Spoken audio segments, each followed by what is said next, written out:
12도 등 전국 29도에서 34도로 오늘과 비슷하거나 조금 낮겠습니다. 바다의 물결은 남해 앞바다, 동해 전해상, 남해 동부 먼바다, 제주도 남쪽 먼바다, 남해 서부 동쪽 먼바다에서 2에서 5m로 높게 일겠습니다.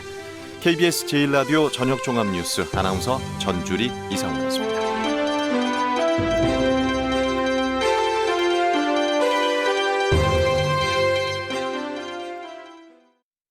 지금 시각 7시 20분입니다. KBS.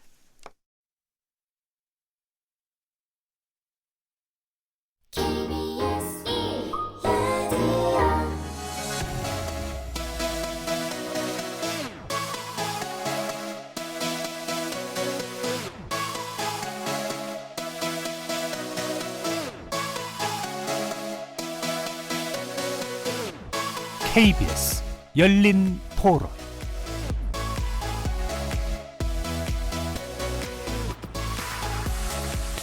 안녕하십니까. KBS 열린 토론 정준희입니다.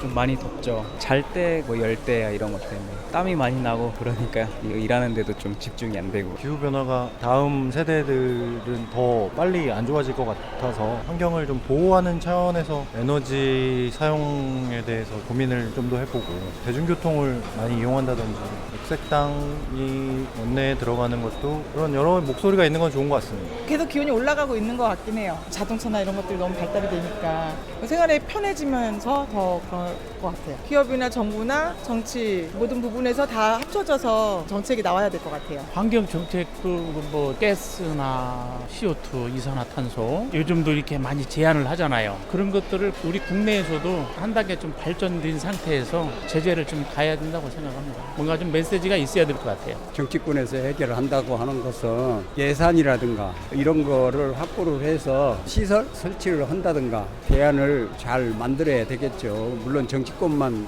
한다는 것보다도 정부 관계 부처에서도 마련을 해야 된다라고 생각해요. 거리에서 만나본 시민들의 의견 어떻게들 들으셨습니까? 오늘 토론 주제는 바로 기후변화 시대 우리 정치 어떻게 달라져야 하나입니다. 어제 오늘 전국 대부분의 지역이 섭씨 30도 후반을 오르내리는 더위에 허덕였습니다. 작년보다는 좀 덜한 감이 있다고는 해도 여름이면 곧 열대야가 일상이 돼버린 시대이기도 합니다. 이런 폭염의 원인이 기후변화 때문이라는 걸 심각하게 인지하고 있는 분들은 그러나 그렇게 많지 않은 것 같습니다. 기후변화는 어느새 우리의 전 지구적 생존의 문제와 맞닿아 있고 과학을 넘어서서 정치와 경제의 이슈가 되고 있습니다. 지난 5월에는 유럽의회 선거에서 기후변화를 의제로 앞세우며 파란을 일으킨 녹색당의 약진을 세계가 주목해야 하는 이유도 여기에 있기도 합니다.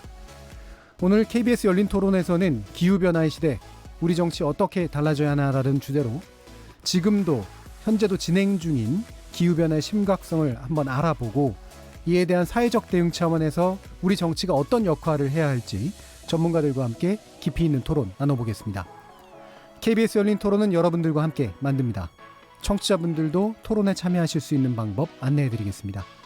문자로 참여하실 분은 샵 9730 누르시고 의견 남겨주시면 됩니다. 단문은 50원, 장문은 100원의 정보 이용료가 붙습니다. KBS 모바일 콩, 트위터 계정 KBS 오픈을 통해서도 무료로 참여하실 수 있습니다. 청취자 여러분이 KBS 열린 토론의 주인공입니다. 청취자 여러분의 열띤 참여 부탁드리겠습니다. KBS 열린 토론 지금부터 출발하겠습니다. 살아있습니다. 토론이 살아있습니다.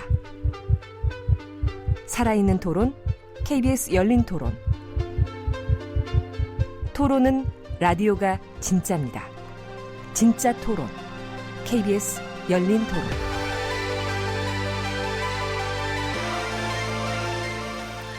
자, 오늘 출연자 소개해드리기 전에 재난방송 관련해서 몇 가지 좀 알려드립니다. 제8호 태풍 프란시스코가 남해안 상륙을 앞두고 있고요.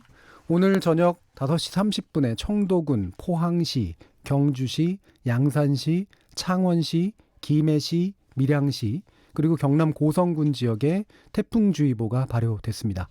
외출을 자제하시고요.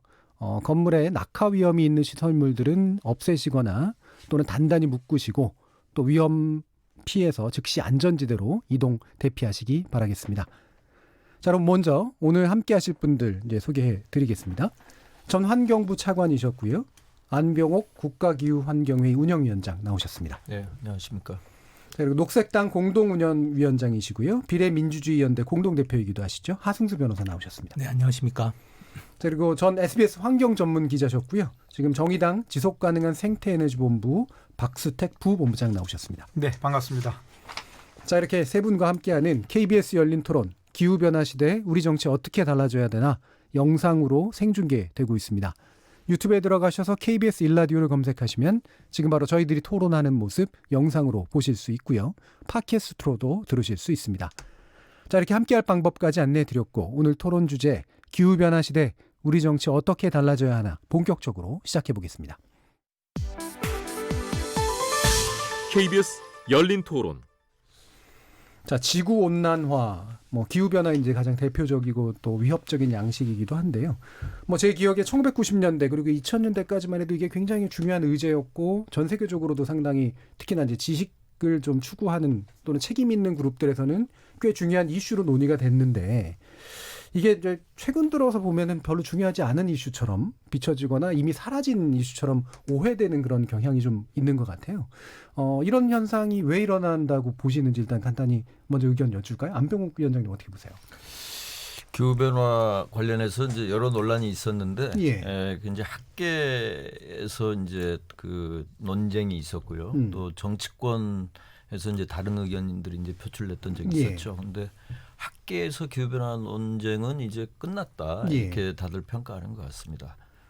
그 사이언스지라든가 네이처 같은 데서 이제 그 SCI 논문이라 그러죠. 우리가 그 권위 있는 학술지에 발표되는 논문들 다 분석을 해보면은 한 97% 정도가 기후변화가 현실로 일어나고 있고 우리 인간의 활동 때문이다 이런 이제 결론에 가까운 그런 논문이 발표되고 있는데 3% 정도는 이제 기후 변화는 우리 인간이 만들어낸 것이 아니라 자연 현상이다. 이렇게 이제 돼 있죠. 그래서 언론을 통해서는 가끔 기후 변화 회의론 같은 게 보도가 되기는 하지만 학계에서는 논쟁은 끝났다 이렇게 볼 수가 있고요.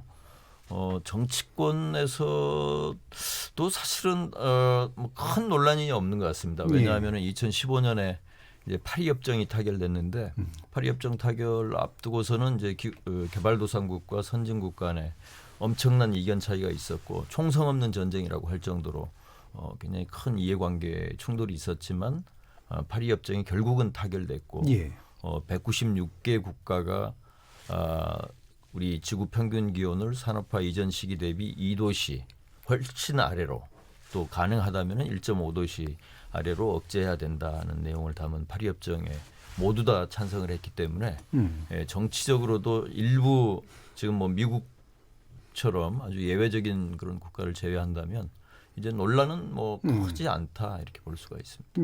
그러니까 과학계는 이미 97% 이상의 논문이 정설로서 받아들이는 어떤 형태로 가고 있고 정치에 있어서도 근본적으로는 이 부분에 동의를 하는데 일부 예외 이제 사례들은 있지만 그런데 이제 그러니까 어느 정도 이제 지배적인 논의들이 되고 있는 거잖아요. 그리고 어느 정도 대응들도 나오고 있긴 하지만 사실 우리의 관심에서는 왜 좀 멀어진 측면들도 좀 없지 않은 것 같거든요. 그게 전 세계가 똑같지는 않은 것 같습니다. 지금 앞서 처음에 말씀하셨듯이 유럽 같은 경우는 지금 정치의 제일 큰 핫 이슈가 지금 기후변화 문제로 되어 있는데 그렇지 않은 나라들이 또 있는 거죠. 미국 같은 경우는 도널드 트럼프 대통령이 기후변화 자체를 여전히 부정하는 입장에 서 있고 미국 공화당의 상당수 국회의원들도 그런 입장에 서 있습니다. 그래서 미국 같은 경우는 그 나라 안에서도 정치권에서 이 기후변화를 현실로 받아들이지 않는 입장이 좀 상당히 강한 현실이고요.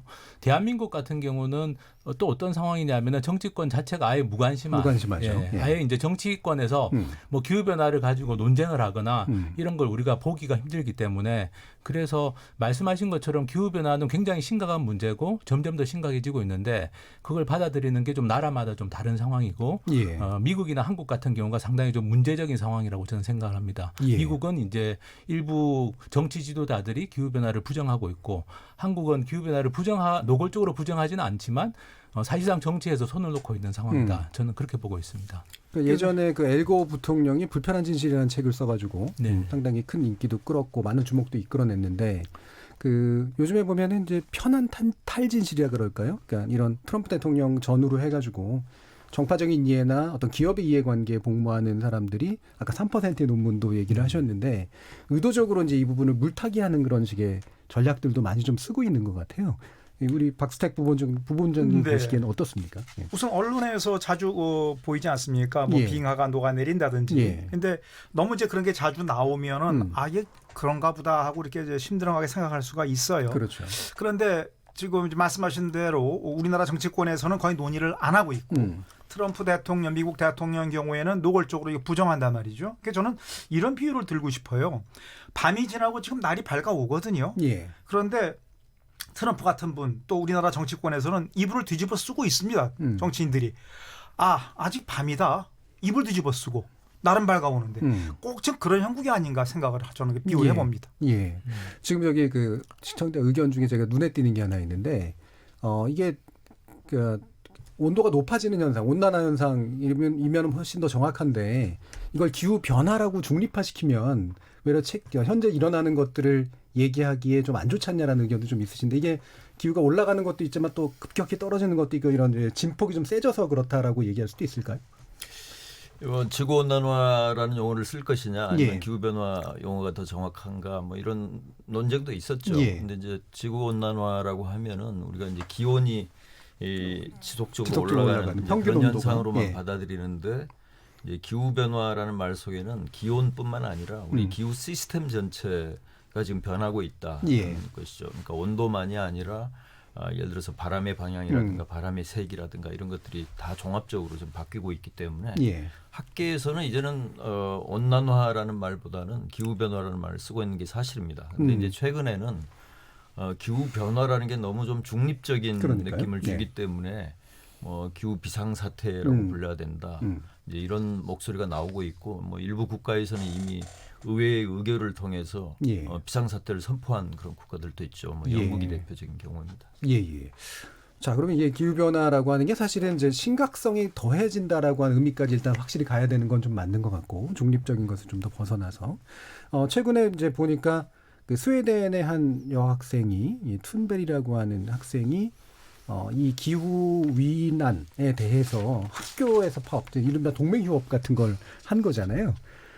저도 예전에 학교 때 해본 기억이 나긴 합니다만 어린 학생이 했다라고 하는 것에서 주목도 사실 꽤 있었고 더 놀라운 거는 이게 상당히 많은 나라에서의 호응을 얻었단 말이죠. 자, 이와 같은 상황들이 이제 현재 그러니까 대응하는 방식들이랄까 시민사회의 어떤 응대 방식이랄까 이런 것들이 좀 달라지고 있다라고 볼 수 있을까요? 네. 예, 뭐 아까 나라마다 좀 받아들이는 게 다르다고 말씀드렸는데 연령대에 따라서도 좀 다른 게 사실인 것 같습니다. 예. 그래서 지금 그레타 툰베리 말씀하셨지만 유럽에서는 청소년들이 가장 민감하게 받아들이는 거죠. 왜냐하면은 본인들의 미래가 없다고 생각하니까. 예. 예를 들면 그레타 툰베리라는 소녀가 이야기하는 게 자기가 40살이 되었을 때 지구가 지금 어떻게 됐을지 모르겠다라는 거죠. 미래가 어떻게 될지 모르는데 우리 보고 그냥 공부만 하고 있으라는 게 말이 되느냐. 그래서 이제 툰베리 같은 청소년이 이제 일종의 기후 파업, 기후 변화 때문에 나는 이 등교를 거부하는 그런 활동을 했고 그게 지금 뭐 독일이나 영국이나 여러 나라로 지금 확산이 되고 있고 우리나라에서도 최근에 뭐 학교에 등교를 안 한 건 아니지만 청소년들이 비슷한 활동을 시작을 했습니다. 예. 그래서 지금 현재 세계적으로는 어쨌든 유럽 그리고 또 연령대로 보면 청소년들의 움직임이 지금 기존의 정치를 좀 바꾸는 역할을 하고 있습니다. 실제로 그 툰베리가 그렇게 한 다음에 뭐 유럽 연합 의회에서 이 문제를 중요하게 논의를 하고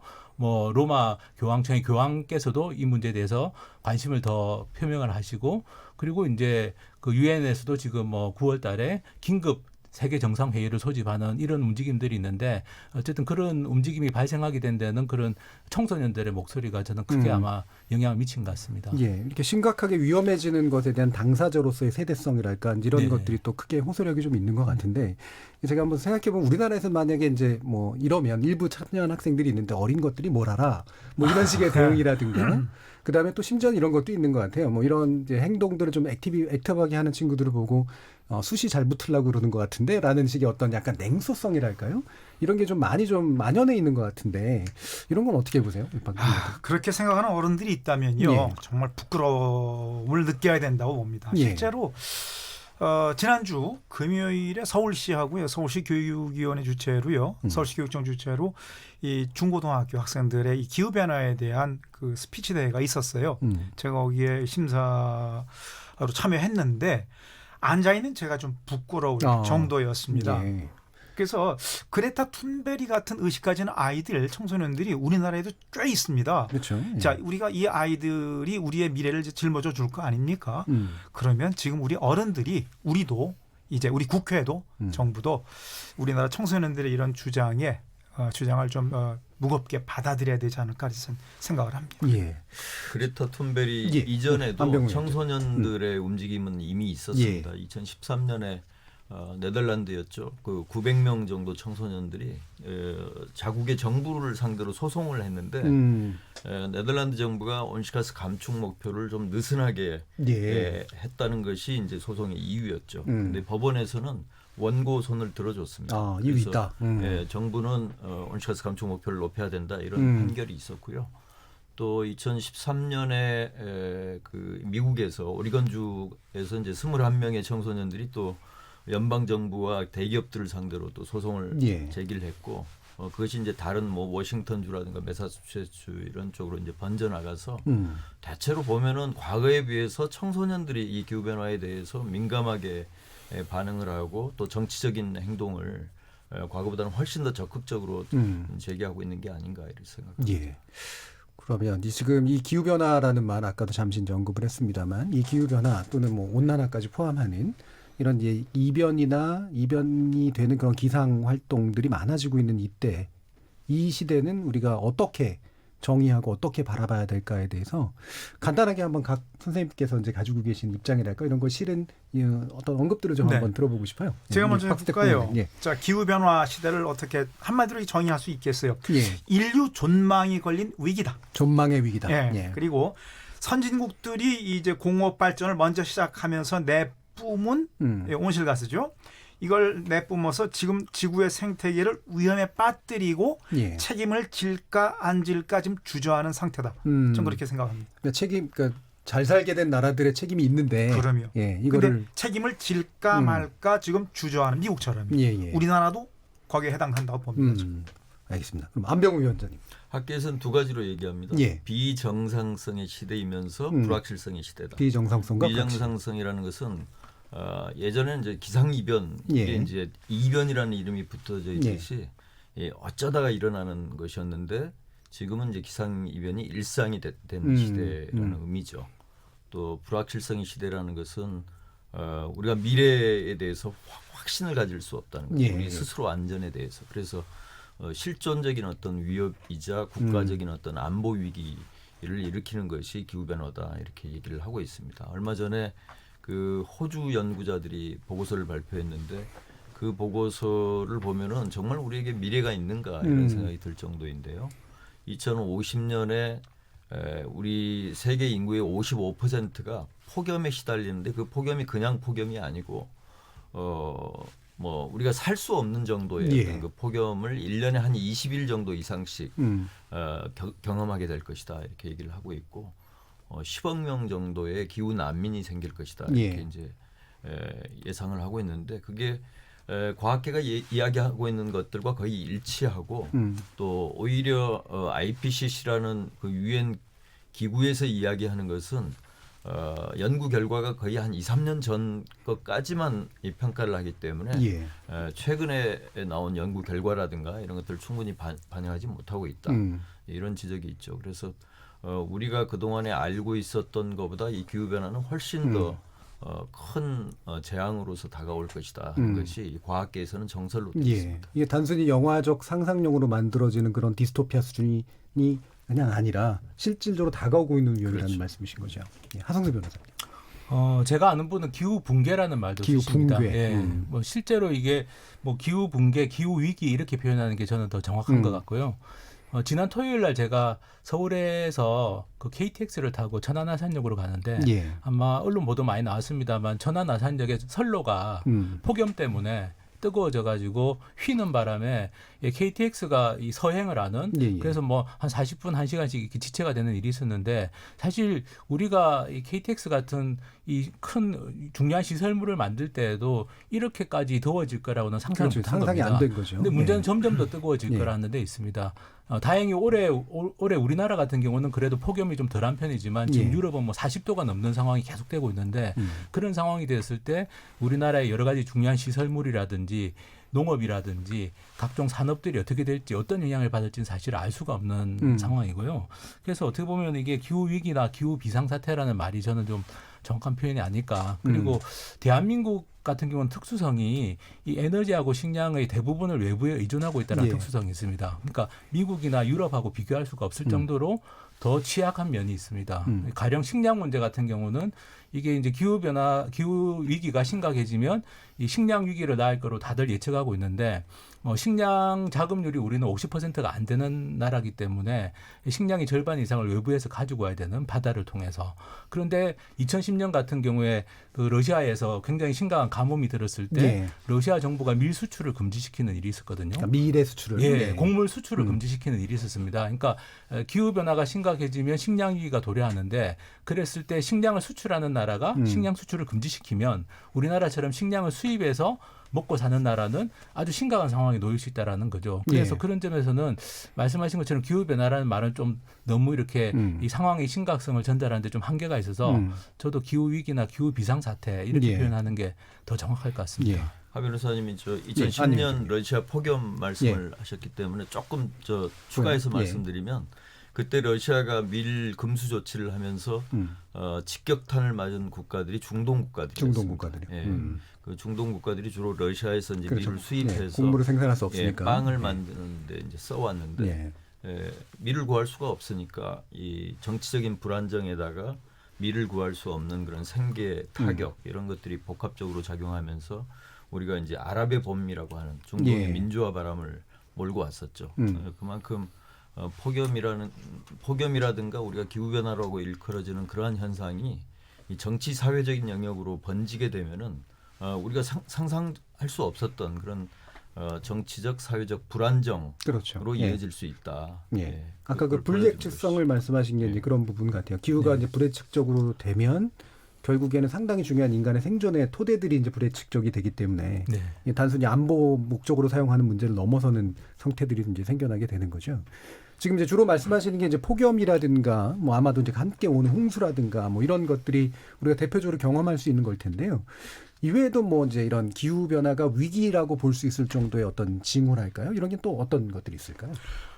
위기에 대한 것은 뭐 많죠. 네. 지금 폭염이 심하니까 각 지자체마다 이제 네. 그 폭염 그 뭐라고 대피소랄까요? 예. 그래서 어르신들이 모여서 지냈을 수 있도록 이런 시스템을 좀 갖추고 있는 것도 예. 다 그 피해를 줄이기 위한 방도이기도 하고요.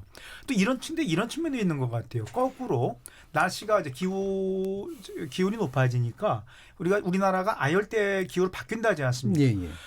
이걸 또 이제 이를테면 기회라고 생각들을 해서 그런지요. 바나나를 재배한다든지 예, 예. 뭐 최근에 뉴스 나왔죠. 뭐 애플 망고가 네. 어디 정남 곡성인가 어디에서 나왔다. 이렇게 뉴스로 됐습니다. 근데 제가 KBS 뉴스로 기억을 하는 게 한 20년 전 일이에요. 서울 영등포 도림동에 어떤 아파트의 그 이제 화단에 몽키 바나나가 일었다. 몽키 바나나 네. 작은 거. 예. 그거를 KBS가 기자가 뉴스를 했어요. 예. 그게 20년 전입니다.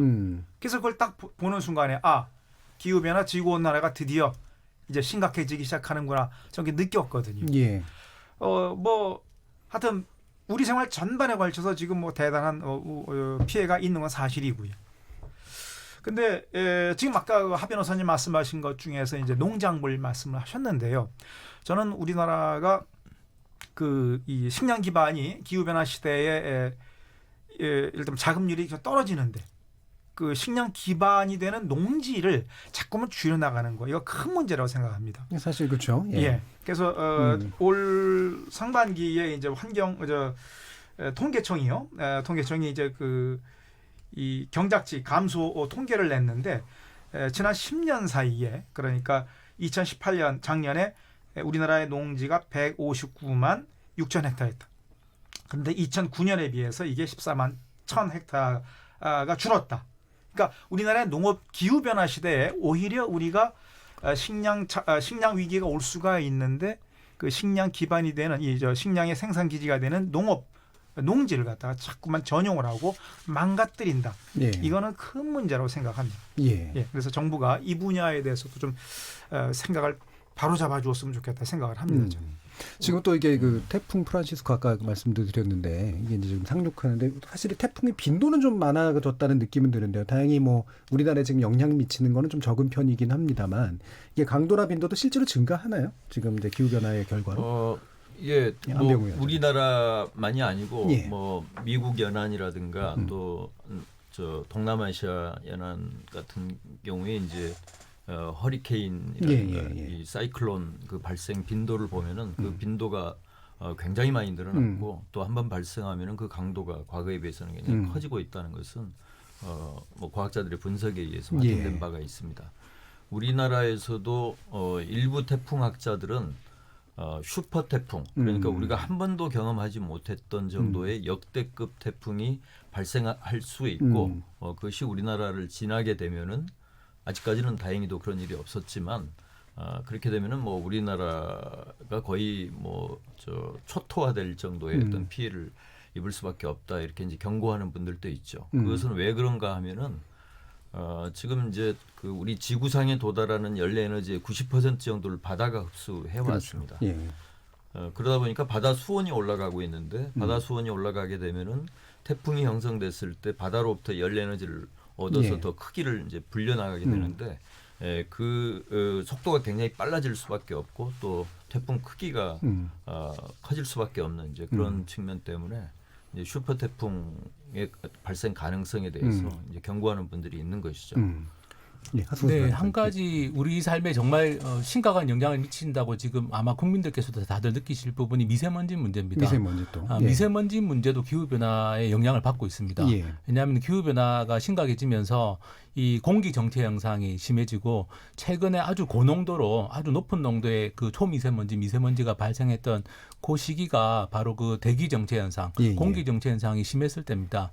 그래서 전문가들이 연구를 해보면 이게 그냥 단순히 미세먼지 발생량을 줄인다고 또 중국에서 날아오는 게 준다고 해서 해결될 문제가 아니라 더 근본적으로는 기후변화 문제를 해결하지 않고서는 미세먼지 문제에 대해서 아주 근본적인 해결책을 찾기는 어렵다. 그런 것들이 이제 지금 이 미세먼지 관련된 연구를 하시는 전문가들이 최근에 지적하고 있는 부분이거든요. 그래서 사실은 우리가 지금 경험하고 있는 특히 이제 겨울이나 봄철에 경험하는 아주 고농도의 미세먼지 문제도 사실 기후변화하고 연관이 되어 있습니다. 기후변화가 해결되지 않는 이상은 정부 정책이 아무리 이제 그 배출 원인을 줄인다고 하더라도 한계는 있을 수밖에 없다. 그게 이제 지금 현재 상황입니다. 미세먼지 문제는 제가 말씀드려야 되는데 왜냐하면 제가 지금 이제 잘 말씀해 주셔서 더 말씀드린다기보다는 최근 들어와서 그 약한 바람이 발생하는 빈도가 굉장히 많아졌습니다. 그게 이제 하 변호사님 말씀하신 이제 기후 변화와 연관이 되어 있는 것인데요. 북극의 기온이 올라가면서 편서풍이 약해지면서 우리 국내에서 이제 대기 정체가 일어나는 그런 빈도가 이제 높아지고 있는데 초당 2m보다 더 약한 바람 이럴 때 이제 미세먼지가 우리나라 안에서도 배출된 것, 그다음에 외부에서 유입돼서 쌓여 있던 것 이런 것들이 빠져나가지 못하기 때문에 그 과거에 볼 수 없었던 이제 고농도 미세먼지가 발생하게 되는 것이죠. 그래서 저도 이제 미세먼지 문제 관련된 보도를 또 제가 이제 비평도 하고 이제 그랬었는데 그 대중들로부터 이제 반응 나오는 거 보면 다 중국 탓인데 왜 그걸 인정하지 않으려고 그러느냐라는 식의 어떤 심리적 태도 같은 것들이 굉장히 많아요. 그러니까 물론 우리 안에서 그러니까 한국이 기인하는 바와 또 외부에서 기인되는 바 이런 것들도 있지만 궁극적으로 말씀하듯이 이 기후 변화의 문제가 사실은 궁극적으로 제일 중요한 문제가 될 것 같은데 그 이런 어떤 대중들의 인식이랄까 이런 것들이 어떻게 좀 바뀔 수 있을까요? 기자하셨으니까. 박스택 후보님. 일단 바깥에 책임을 돌리기 쉬워요. 그런데 곰곰이 생각을 해보면 결국 미세먼지하고 기후 변화는 좀 맞물려 있는 문제거든요. 화석연료를 많이 우리가 쓰지 않습니까? 그래서 경유차도 많이 타고 거기서 나오는 미세먼지 엄청납니다. 동시에 온실가스도 많이 나죠. 근데 지금 그 2017년인가 우리나라 정부가 미국의 나사하고 함께 연구한 걸 보면은 많게 적게는 40, 많게는 60 이렇게 보통 나와요. 예. 중국의 영향이. 예. 그럼 딱 잘라서 생각해보면 한 절반은 우리 책임이거든요. 그리고 우리의 경제 규모가 보통 큰 겁니까 지금? 예. 자 그렇다면 물론 편서풍 지대에 있어서 이제 우리가 옛날에 황사 영향도 있고 하니까 보통 중국을 비난하기 쉬운데 중국을 비난하기에 앞서서 오케이 외교적인 노력도 필요하지만 예. 먼저 우리 과학적으로도 정설이 우리 미세먼지의 절반은 국내발이다. 이 정설입니다. 그럼 이것부터 먼저 스스로 줄이고 그러면서 중국이라든가 뭐 다른 나라 뭐 일본 영향도 좀 있고요. 예. 북한 영향도 한 8% 된다고 그래요. 예. 그럼 우리가 먼저 줄이는 노력을 하고 중국이라든가 뭐 다른 나라에 대해서도 함께 줄입시다. 이렇게 제안을 해야 정당성을 좀 확보할 수 있는 게 아닌가 저는 그런 생각을 합니다. 예. 자 그러면 이제 우리한테 체감되는 것들을 좀 많이 또 얘기를 해드려야 이게 이 부분에 대한 심각성이 좀 이해가 될 텐데요. 예를 들면 이게 우리가 이제 폭염을 겪는 어떤 위기라든가 아까 식량의 문제라든가 이런 것들도 말씀을 주셨지만 뭐 이거 외에도 여러 가지 그 경제적인 영향이랄까 이런 것들도 굉장히 많이 있을 것 같아요. 뭐 세계 경제 포럼이 보니까 극심한 기상 이변을 가장 위협적인 어떤 요인으로 지금은 3년째 계속 꼽고 있다라고 지금 얘기가 되는데요. 이런 경제적인 어떤 영향, 아주 안 좋은 영향 같은 거 이외에 또 어떤 것들을 또 들 수 있을까요? 이게 이제 앞으로는 이게 기후 변화에 대해서 어쨌든 대처를 안 할 수가 없습니다. 예. 그러면 이제 빨리 이 기후 변화 문제에 대해서 대처를 하면서 뭐 에너지 전환을 한다든지 교통 체계도 전환을 한다든지 전환하는 나라가 있을 수 있고 거기에서 뒤떨어지는 나라가 있을 수 있습니다.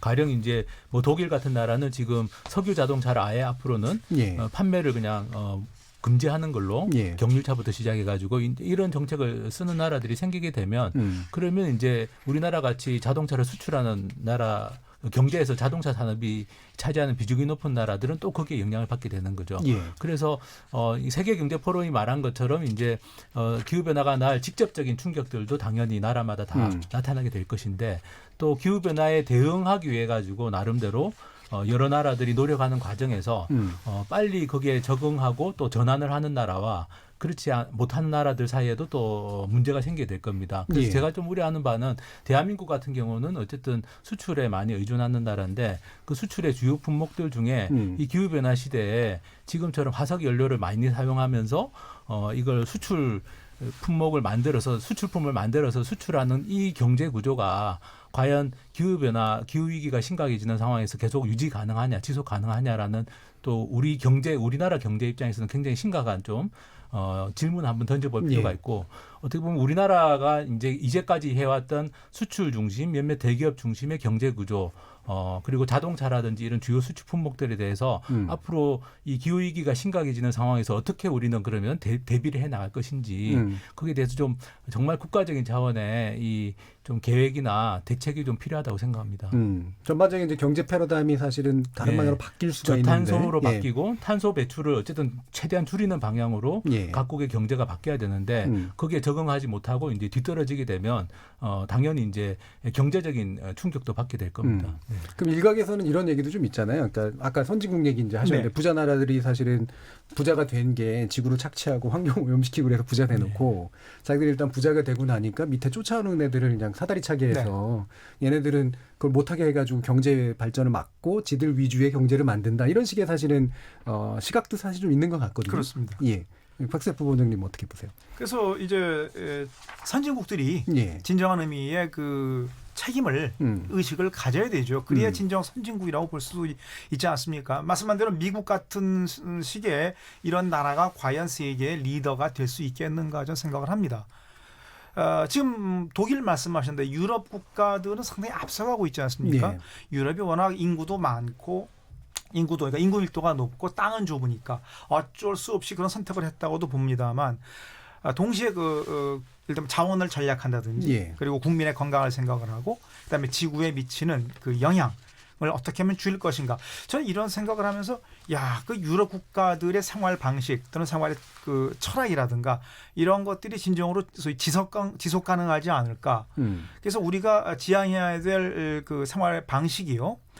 미국처럼 그렇게 큰 땅덩이를 갖고 그 뭐든지 늘어놓고 풍성풍성 쓰는 것이 그래서 온실가스를 펑펑 내뿜어도 별로 이 죄책감을 느끼지 않는 이런 생활 방식이 이게 과연 바람직한 것인지 우리 국민이 스스로 한번 생각을 해봐야 된다고 생각을 합니다. 예. 그 경제 문제 관련해서 좀 추가로 말씀드리면은 그 세계 경제 포럼 보고서를 말씀해 주셨는데 이 경제 포럼 보고서에서 세계 위험 요인에 대한 분석을 어떤 방식으로 하게 되냐면은 이 세계 경제 지도자들, 경제 학자들에 대해서 설문 조사를 합니다. 30여 개 정도 위험 요인들을 이렇게 쭉 제시를 한 다음에 가장 세계 경제에 치명적인 타격을 줄 위험이 무엇이냐 이렇게 질문을 해서 그 답을 이제 모은 것이거든요. 근데 지금 아까 기상 이변만 말씀해 주셨지만 10대 위험에 전부 다 거의 대부분이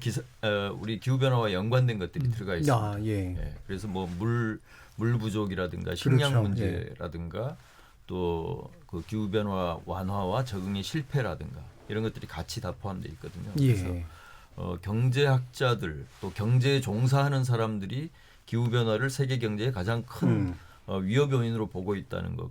그것이 과거와는 좀 달라졌는 것이다. 과거에는 환경 문제 하는 사람들만 기후 변화 문제를 얘기했지만 지금 이제 경제 쪽에서도 이제 경고음이 이미 나오고 있다 이 말씀드릴 수 있고요. 극심한 기상이변이라고는 했지만 이거 외에도 예를 들면 자연재해나 대형 자연재해나 뭐 홍수 문제라든가 뭐 이런 것들이 얘기가 나오는데 이게 다 사실은 기후 변화 관련이 있다는 거죠. 실제로 그 재보험사들이 있죠. 세계적으로 유명한 뭐 스위스 레라든가 뮤니치 레 이런 재보험사들이 분석을 해놓은 거 보면은 기후 변화 때문에 그 보험 손실액을 이제 자기들이 지불하는 거 이걸 이제 통계를 내는데 과거에 비해서 계속 그 액수가 높아지고 있습니다. 그러니까 위험들이 커지니까 경제 부담을 지금 기후 변화가 벌써 주고 있다는 것을 말해주고 있는 것이죠. 그럼 이런 기후 변화가 기존에 있던 부국과 빈국 사이의 격차를 앞으로 더 벌리는 쪽으로 작동할 것이다라고 하는 그런 예측도 있어요. 하승민 변호사님 이 부분에 동의하시나요? 네, 그렇습니다. 실제로 그렇게 되고 있고요. 가령 이제 지금 중동 지역에서 뭐 시리아나 이런 나라에서 난민들이 많이 발생하는데 사실 그게 기후 변화에 영향이 있습니다. 비가 잘 오지 않으면서 식량이나 물을 구하기가 점점 더 어려워지고 그러면 이제 가난한 나라 사람들은 더 가난해서 더 벗어나기가 힘들고 살기가 힘들어지니까 또 난민도 많이 발생할 수 있고 그래서 요즘 기후 난민이라는 말도 쓰고 있지 않습니까? 그리고 해수면이 상승하게 되면 저지대에 사는 가난한 나라의 사람들이 또 영향을 많이 받게 됩니다. 뭐 방글라데시라든지 이런 나라들은 이제 이 저지대에 그러니까 이 고도가 낮은 지대에 많이 살고 있는데 거기에 있는 사람들이 그 지역에서 거주를 못하게 되면 또 이주를 해야 되는 문제들이 발생하고요. 그럼 당연히 그 가난한 나라 사람들에게 많은 충격을 줄 것이고 그리고 이게 또 우리나라 안에서도 보면 최근에 이제 좀 폭염 때문에 돌아가시는 분들이 또 노인분들, 그다음에 이제 야외에서 일을 하시는 분들, 이런 분들이 뭐 폭염이라든지 폭우, 기습, 호우 이런 것 때문에 돌아가시는 일들이 발생하고 있습니다. 그러니까 먼 외국의 일이 아니라 우리나라 안에서도 그런 일종의 사회적 약자라고 할 수 있는 사람들이 기후 변화의 영향을 먼저 받고 그래서 뭐 돌아가신다든지 어떤 그 병에 걸린다든지 이런 일들이 많이 발생하게 될 겁니다. 근데 상대적으로 이제 부유한 나라나 부유한 사람들은 이 기후 변화 속에서도 뭐 에어컨이 잘 나오는 사무실에서 일을 한다든지 그렇게 되면은 이제 좀 위험해서 좀 피할 수 있는 가능성이 있지만 어쨌든 돈이 없고 약한 사람들은 더 빨리 위험에 노출되게 되기 때문에 기후 변화라는 게 또 다른 측면에서 보면 불평등을 심화시키는 그런 효과가 있을 겁니다. 이 기후 변화로 인한 위협도 이제 사실은 차별적으로 온다는 말씀이시잖아요. 작년에 한참 폭염 문제 됐을 때 제가 방송하면서 제일 안타까웠던 게 그 택배 상하차하는 그런 청년들이 고통을 겪는 것뿐만 아니라 기계에 껴가지고 결국은 이제 옷 벗고 일하다가 기계에 껴서 사망하는 그런 식의 사건들도 분명히 좀 있었고 그래서 국가 간의 관계 문제뿐만 아니라 국가 내에서도 확실히 이런 빈부격차를 심화시키거나 이런 차별적으로 이제 결과들이 빚어지는 그런 문제들이 분명히 있는 것 같습니다. 자, 그럼 이게 이제 결국은 뭐 개인이 뭐 플라스틱 들 쓰고 뭐 이런 문제뿐만이 아니잖아요. 그다음에 특정 국가가 뭐 모범적으로 하는 건 되게 중요하지만 그것만으로 해결될 문제가 아니기 때문에 결국은 전지구적인 문제인데 전지구적으로 문제를 해결하기 위한 노력 중에 하나가 이제 예전에 교토 의정서였고 이걸 대체하기 위해서 이제 파리 협약이 또 체결이 됐었는데 또 이 트럼프 같은 경우 이걸 또 탈퇴하고 뭐 이런 식의 일들도 있었습니다. 근데 현재 우리나라가 온실가스 배출순위 7위, 6위 뭐 요 왔다 갔다 하는 걸로 알고 있는데 보니까 우리 이제 좀 약간 적극적으로 되려고 하고 있는 것 같아요. 그래서 온실가스 감축을 이제 상당히 하겠다라고 하는 식의 목표치를 세우고 있는데 현재 좀 약간 늦은 감은 없지 않지만 우리 정부나 대한민국이 이런 어떤 공동 대응에 나서고 있는 어떤 자세에 대한 기본적인 좀 평가가 좀 필요할 것 같거든요. 우리 대안을 나중에 후반부에 얘기하기 전에 현재 어떤 그 수준인가라고 일단 보시는지 안병우 위원장님. 두 분 말씀을 듣고 제가 제일 나중에 하신 게 나을까요? 전에 예. 있었으니까 예. 두 분이 어떻게 평가하시는지를 먼저 좀 그럼 제일 세게 하실 분 박. 자, 우리나라가 지금 세우고 있는 온실가스 감축 목표라든지 이게 과연 도달할 수 있을까 저는 의문입니다. 예. 왜냐하면요, 지금 우리나라의 경제나 산업 구조를 한번 보죠. 아직까지도 자동차요, 경유차 계속 쓰거든요. 그게 잘 팔린다지 않습니까? 그 다음에 지금 이렇게 더운 여름날 제가 남대문 시장을 나가봤어요. 남대문 시장이 그 상점 골목이요 시원합니다. 예. 문 다 열어놓고 하죠. 예. 하니까 골목길이 오히려 시원하더라. 우리 이런 얘기 언론에서 많이 얘기 안 했습니까? 그 이제 에너지 과소비. 그 다음에 이게 관행이 됐고요. 그 다음에 또 정부나 지자체 행태 뭐 여러 가지 시책 보면은요, 정책이라든 시책 그럴 듯하게 내세웁니다만 그걸 그대로 100% 이행하느냐, 그런 거 별로 못 봤습니다. 그다음에 다수 국민들의 의식입니다. 뭐 나 혼자 이거 지킨다고 되겠어. 이를테면 저는 이렇게 오늘 이거 갖고 왔죠. 예. 뭐가 아니 뭐라 텀블러. 예.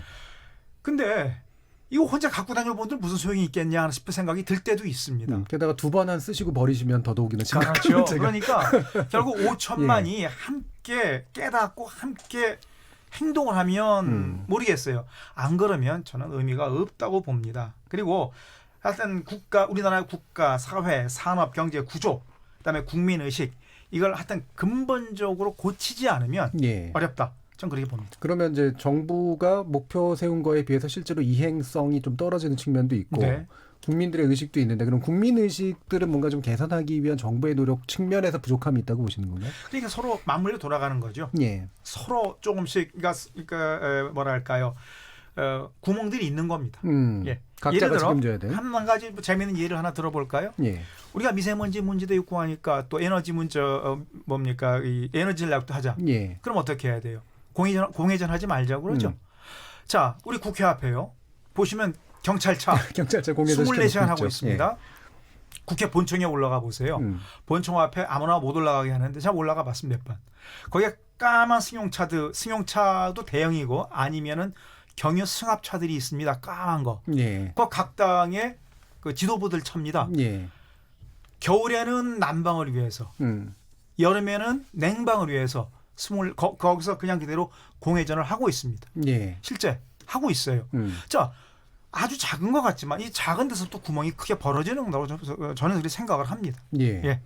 실제로 그 의원들 집행하는 돈들 보면은 국회 앞에서 비싼 그 기름 굉장히 많이 넣으시는 분들, 의원들도 되게 많더라고요. 뭐 그거 사소한 거 아니냐? 예. 정말이에요. 사소한 데서부터 각도가 크게 벌어집니다. 자, 우리 하성수 변호사님. 저는 일단 그 문재인 정부가 이전 정부보다 노력은 하고 있다고 생각하는데 이게 이제 뭐 그냥 환경부 차원에서 또는 뭐 이 흔히 말하는 요 기후 변화 관련해서 좀 일종의 뭐 직접적으로 자기 업무라고 생각하는 부처 차원에서 문제를 접근해서는 답이 안 나온다고 생각합니다. 이게 진짜 범정부적인 대책이 필요한데요.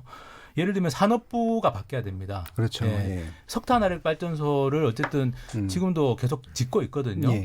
이제 신규 허가는 안 하더라도 기존에 허가 난 것들을 지금 짓고 있는데, 추진을 하고 있는데, 이제 이런 부분들이 이제 중단이 돼야 되는데 그렇게까지는 못 하고 있습니다. 부처별로 사실 차이가 되게 크죠. 그렇습니다. 뭐 환경부 입장에서는 그걸 뭐 멈추고 싶어도 산업부가 바뀌지 않으면 안 되는 거고, 또 교통 체계도 우리가 대중교통 중심으로 가고 자전거나 이 보행 중심으로 갈 수밖에 없는데, 기후 변화를 생각하면. 그리고 뭐 자동차도 어쨌든 전기 자동차로 전환을 하고, 화석 연료 자동차, 석유 자동차는 이제 앞으로는 이제 줄여 나가고 없애 나가야 되는데, 문제는 우리나라 국토교통부 같은 경우는 여전히 도로 닦는 것들을 계속 추진하고 있다는 거예요. 고속도로 닦고 국도 닦고.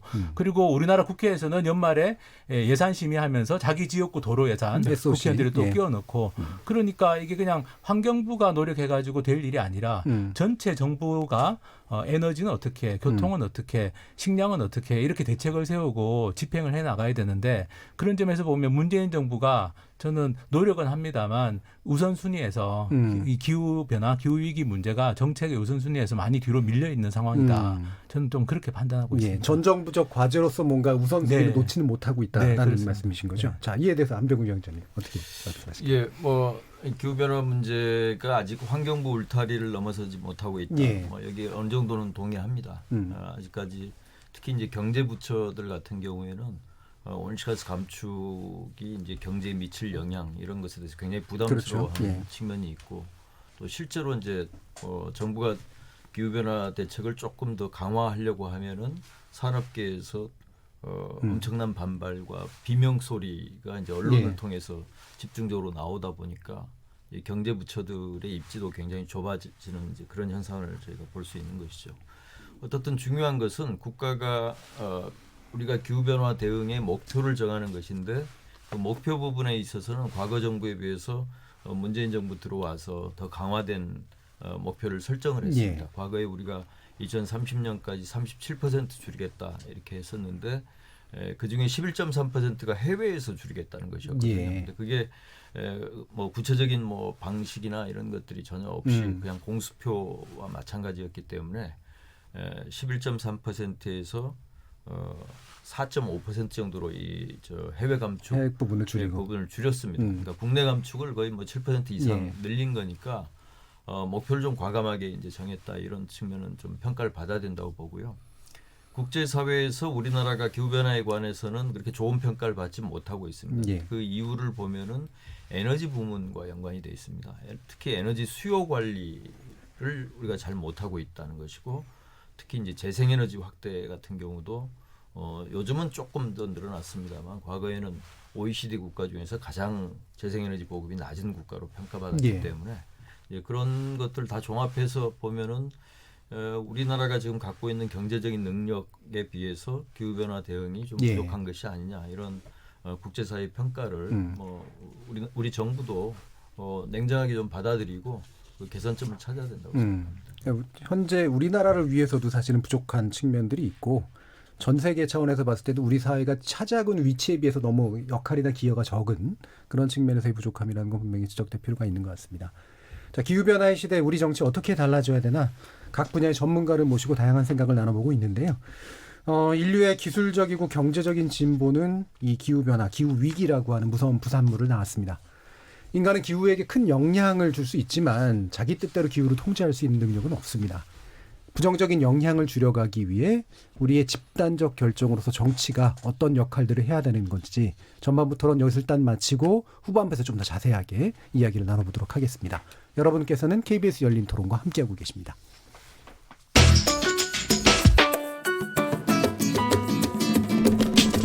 묻는다, 듣는다, 통한다. KBS 열린 토론. 듣고 계신 청취자 여러분 감사드립니다. 들으면서 답답한 부분은 없으신가요? 궁금한 점은요? 그렇다면 함께 토론에 참여하시죠. 유료 문자 샵 9730을 이용하시면 됩니다. 단문은 50원, 장문은 100원의 정보 이용료가 있습니다. 스마트폰 어플리케이션 KBS 모바일 콩을 통해서도 무료로 참여하실 수 있습니다. KBS 열린 토론은 언제나 열려 있습니다. 듣고 계신 KBS 열린 토론은 매일 밤 1시에 재방송됩니다. 자, 그럼 우리 토론이 진행되는 동안 청취자들께서 보내주신 의견 몇 가지 들어보겠습니다. 정의진 문자캐스터. 네, 안녕하십니까. 문자캐스터 정의진입니다. 기후변화 시대, 우리 정치 어떻게 달라져야 하나라는 주제로 청취자 여러분이 보내주신 문자 소개해드리겠습니다. 콩 아이디 5549님, 열린 토론 매일매일 주제도 좋고 토론 방법도 최고입니다. 감사합니다 해주셨고요. 콩 아이디 김상환님, 기후변화라는 표현은 지구온난화라는 말을 희석시키기 위해 미국 공화당을 지지하는 보수적 과학자들이 만든 말이라고 생각합니다. 어떤 단어가 더 직관적인지 다시 한번 생각해봐야 한다고 봅니다. 콩 아이디 3699님, 기후변화 때문에 북극곰이 사라지면 물개와 펭귄도 사라질 것이고 먹이사슬 붕괴로 일부 물고기들도 사라질 것입니다. 결국 어민들의 피해가 클 겁니다. 먹이사슬과 경제 생태계를 위협하는 기후변화에 대해 심각하게 받아들여야 할 때라고 봅니다. 콩 아이디 김종문님, 기후변화에 대응하기 위해 석유화학에 집중된 산업구조 개편이 절실하게 필요하다는 생각이 듭니다. 유튜브로 의견 주신 카이로스님. 기후위기로 인한 암울한 미래가 갈수록 앞당겨지는 느낌이네요. 환경 메시지를 적극적으로 알릴 수 있는 유튜버로 전업을 해야 할까 봐요. 유튜브로 의견 주신 나대로님. 미세먼지 절반이 국내발이라는 게 정설이군요. 중국 탓만 하는 사람이 많은데 팩트를 알아야 스스로의 행동도 변할 텐데 인식 변화가 시급하네요. 개인적으로 자동차 공회전 안 하기 운동 같은 것을 했으면 좋겠네요. 라고 보내주셨습니다. 네, KBS 열린 토론. 지금까지 문자캐스터 정의진이었습니다. 뭐든지 이야기해. 날 이해시키려고 해봐. 서로의 대화가 하나 되길 기대해. KBS 열린 토론.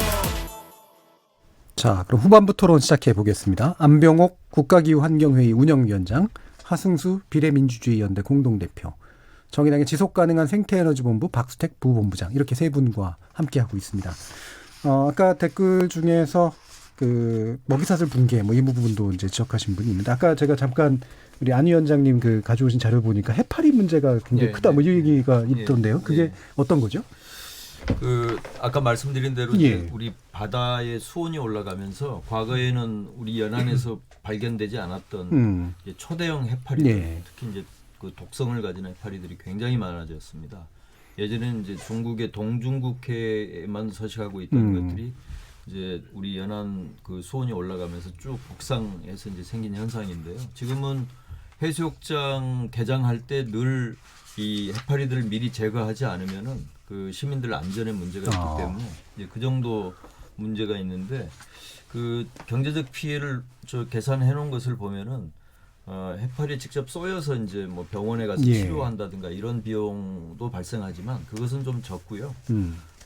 우리나라 이제 원자력 발전소들이 가동 중인데, 원자력 발전소가 냉각수를 이제 바다로부터 취수를 하는데 이 해파리들이 다 이 냉각수 취수구를 이제 막게 되니까 그것을 다 이제 제거를 해야 되죠. 그 제거 비용이 585억 원 정도로 추산이 돼 있습니다. 그러니까 이거는 뭐 우리 기후변화가 경제에 주는 영향 중에 극히 일부분이지만 우리가 직접 확인할 수 있고 지금도 피해를 보고 있는 그런 문제입니다. 이게 참 해파리 문제, 뭐 저도 약간 듣긴 들었었지만 이게 뭐 비교적 되게 작은 단면이긴 한데도 우리 경제에 또는 우리 삶에 어떤 영향을 끼치는지 보여주는 아주 흥미로운 사례인 것 같습니다. 자, 그럼 이제 정치 문제를 그래서 다뤄야 될 것 같은데요. 아까도 말씀 주셨지만 우리가 가지고 있는 경제적 규모, 그리고 세계에서 위치만큼 사실은 존경받을 만한 모범적인 어떤 환경 대응을 하지 못하고 있는 그런 국가다라고 볼 수가 있는데, 결국은 이제 뭐 정치의 문제 아니겠습니까? 우리 시민의 의식의 문제도 있겠지만 이 정치 현실이 아직까지 이렇게 되지 못하고 있는 거에 대해서 아마 관심들도 있으시고 문제의식도 굉장히 깊으실 것 같은데요. 하승수 대표께서 아마 하신 말씀 많으실 것 같은데 어떠신가요? 사실은 뭐 행정부 역할도 되게 중요하지만 국회 역할이 굉장히 중요합니다. 왜냐하면 결국 법을 통해서 어떤 환경과 관련된 규제를 한다든지 어떤 정책을 전환시키려면 입법을 통해야 되는데 국회가 굉장히 중요합니다. 그리고 예산을 이렇게 온실가스를 감축하는 쪽으로 예산을 사용해야 되는데 지금까지는 계속 온실가스를 더 배출하는 쪽으로 정부 예산을 써왔기 때문에 도로 닦고 뭐 공항 건설하고 이런 식으로. 그래서 이제 국회가 입법과 예산을 다루는 곳이기 때문에 국회 역할이 정말 중요한데 지금 대한민국 국회는 뭐 아시는 것처럼 정책 토론이 불가능한 곳입니다. 기후변화 문제만이 아니라 우리 삶에 굉장히 중요한 문제들이 국회에서는 전혀 토론이 안 됩니다. 그러니까요. 예를 들면 국회에서 무슨 특별위원회를 만듭니다. 뭐 주거 문제 특별위원회, 무슨 뭐 미세먼지 특별위원회. 근데 실제로 거기에서 하는 일이라는 게 그냥 보고 정도 받고 끝나는 거지. 거기에서 뭔가 토론을 해가지고 결론을 내고 법을 만들고 그렇게까지 이어지지 못하는 경우들이 대부분이라고 할 수 있고 그래서 사실 지금 현재 우리가 이 부딪히고 있는 기후변화 같은 문제도 해결을 하려면 이 국회가 바뀌지 않고서는 저는 좀 어렵다라고 보고 있습니다. 지금 뭐 영국이나 뉴질랜드 같은 경우는 국회에서 지금 2050년까지 온실가스 배출을 제로로 만드는 계획이나 법안들을 지금 다루고 있거든요. 점점 더 많은 국가들이 그렇게 될 거고 그 말은 뭐냐면 그 나라들은 전부 이제 자기 나라들을 이 기후 위기 상황에 맞춰 가지고 전체 경제 구조부터 변화시키는 노력들을 이제 본격적으로 한다는 이야기인데 아까도 말씀드린 것처럼 대한민국 국회처럼 이런 논의 자체가 지금 불가능한 상황이 계속되면 우리는 한참 뒤떨어지고 정말 지금 정부가 세운 계획도 과연 이제 달성할 수 있을지가 의문스러운 상황으로 저는 갈 거라고 생각합니다. 예. 국회 분위기 얘기하셨지만 사실 우리 정치가 환경 문제가 뭔지도 잘 모르는 경우도 되게 많고 가끔 얘기하시는 분들은 이제 보면 물론 좋은 분들도 있지만 약간 한 번쯤 멋져 보이려고 얘기하고 끝나는 경우들이 사실 되게 많은 것 같아요. 예. 이 박수택 우리 부본부장님께서는 환경 전문 기자라는 되게 좀 연배위에서 보면 되게 중요한 일을 하셨는데 이게 정치로 들어가신 이유가 정치를 바꿔야 된다 이렇게 생각을 하신 건가요? 제가 작년 2월 말에 이제 그 기자 생활 마쳤고요. 그래서 지역의 시민들하고 이제 그 미세먼지 문제를 가지고 이제 대응을 하고 있었는데 그 지역 정치인들이죠. 그 다음에 지자체의 이 대응이라든가 매우 굼뜨고 또 시민들을 실망시키는데 제가 좀 화가 나서 그래서 이제 작년 지방선거에 정의당 후보로 이제 시장 선거에 나섰죠. 근데 이런 겁니다. 기자 생활 제가 33년을 했는데 후반부의 상당 기간을 환경 분야 취재를 했어요. 근데 다양한 현장을 다녀오면서 보니까 법과 제도는 그런 대로 갖췄는데 이게 현실에서 제대로 적용이 되느냐 안 그렇다는 겁니다. 그러니까 법 따로 현실 따로라는 거죠. 그러니까 그 이를테면 최근에 그 여러 가지 쓰레기 문제 나와지 않습니까? 뭐 100 몇십만 톤의 그 쓰레기가 전국에 흩어져 있는데 그 평소에 제대로 법과 규정대로 감시하고 관리만 했으면 이런 일 없습니다. 그래서 살펴보면 역대 어느 정부도요 기후변화 문제, 환경생태 문제 무관심하거나 아예 그 파괴하는 정책을 이어오고 있는 걸 제가 봤기 때문에 예를 들어 4대강 사업이라든가 뭐 설악산 케이블카 문제, 자연에선 골프장 난개발 문제, 최근에는 또 뭐 그린벨트 풀어서 신도시를 짓는다거나 자. 이런 문제가 벌어지는데 시민들은 피해를 호소하고 있고 또 시민 환경단체에서 문제 제기를 해도 언론은 제대로 비치지도 않고 정치권은 무관심하고 이거 언제까지 이런 그 모순 상태를 그 방치할 것이냐 그런 생각을 해봤어요. 안 되겠다. 엘고가 한 말이 있죠. 기후변화 문제를 말하는 후보에게 투표하라. 그런 후보가 없으면 네가 나가라. 전 그걸 실천하고 있다고 생각을 합니다. 나가셨군요. 근데 이게 참 이게 뭐 곁다리 얘기긴 합니다만 당선 가능성 문제도 되게 중요하잖아요. 우리 정치 어떤 수준이라고 하는 게 환경 문제를 해결하기 위해서 정치를 해야 되는데 문제는 환경 문제를 걸고 정치에 나가면 인기가 없죠. 인기가 없고 사실은 정치로 진출하기 어려워지는 그런 모순도 또 있어서. 그리고 또 정의당은 아직 소수 정당이에요. 그러니까요.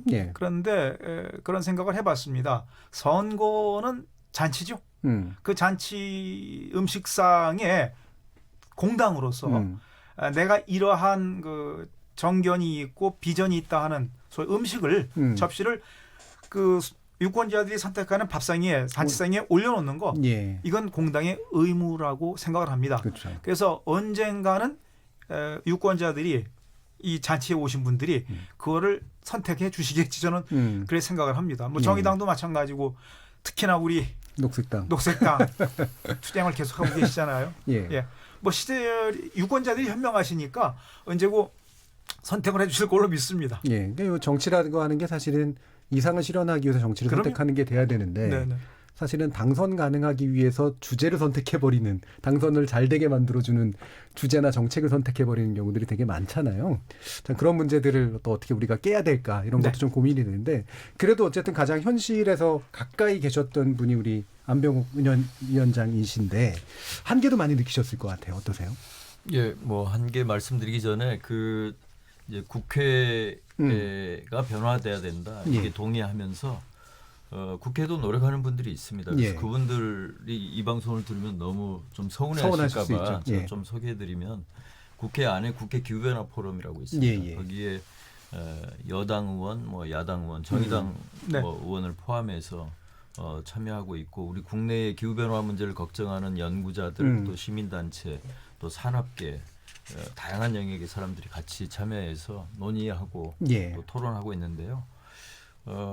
움직임이 없어서가 아니라 제가 보기에는 우리나라가 갖고 있는 어떤 구조적인 문제, 특히 산업 구조의 문제를 풀어나갈 수 있는 어떤 대안을 우리가 찾지 못하기 때문이 아닌가 생각합니다.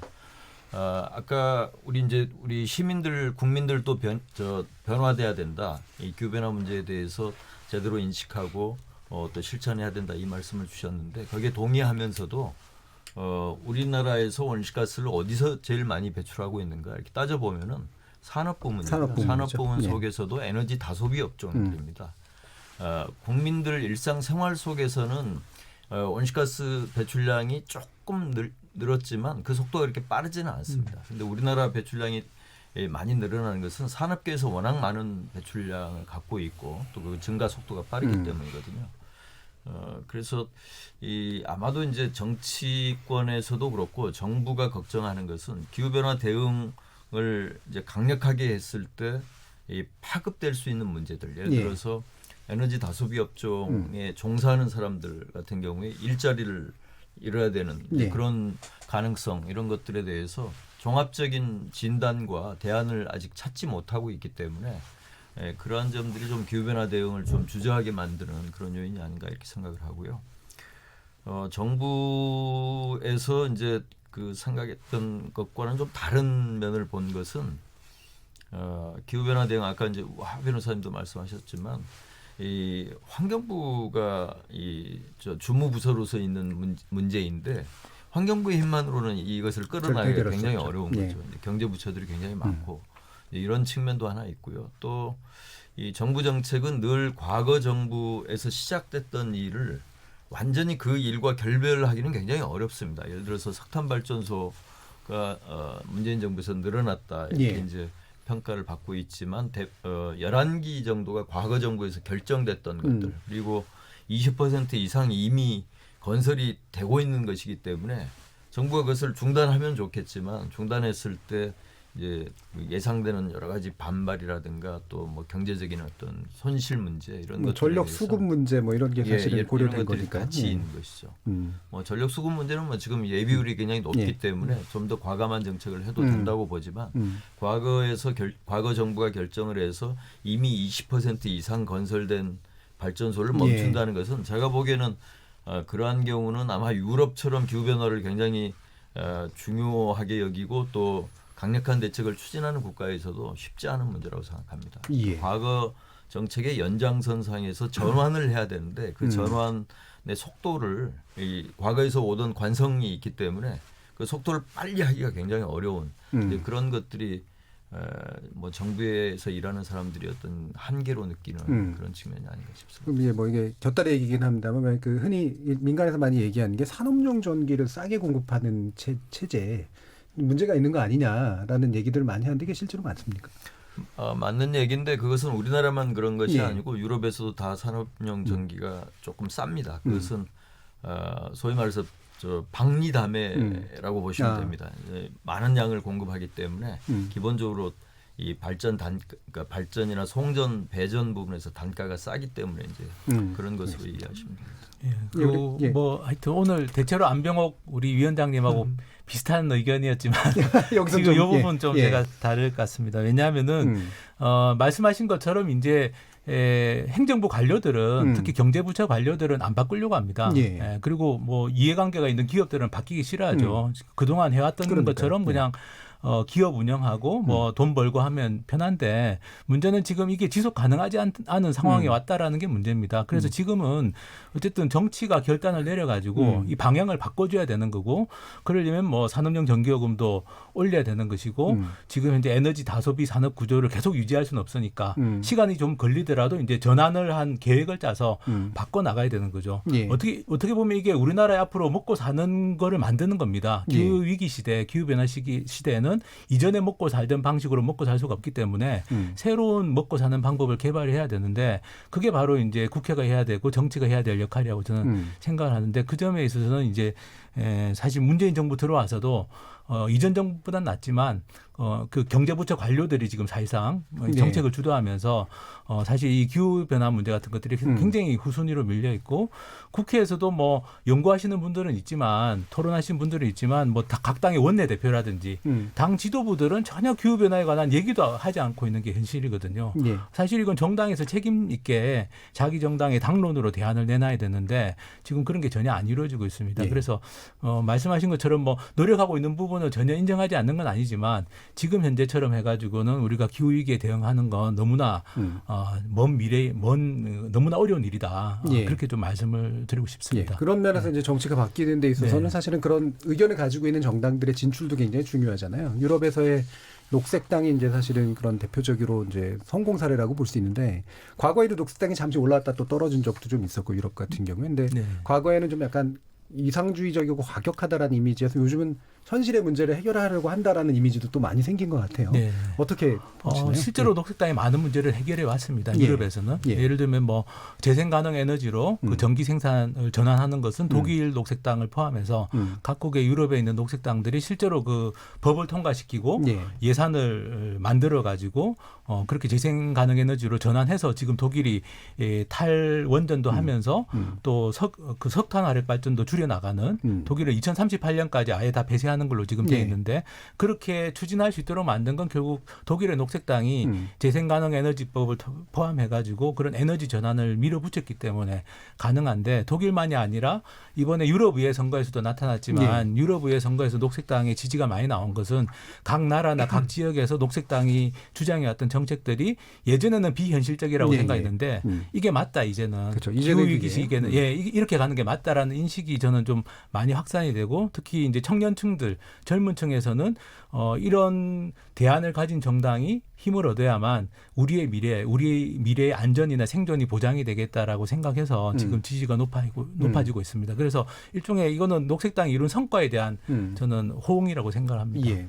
이렇게 단지 이제 정치적 단지 도덕적 결단의 문제를 넘어서서 네. 이제 문제 해결 그리고 정치에서의 어떤 힘 이런 것들이 이제 확실히 같이 작동해야 되는데 우리 박스태 부원장님 그래서 선거제도 바뀌어야 된다고 생각하시죠? 그럼요.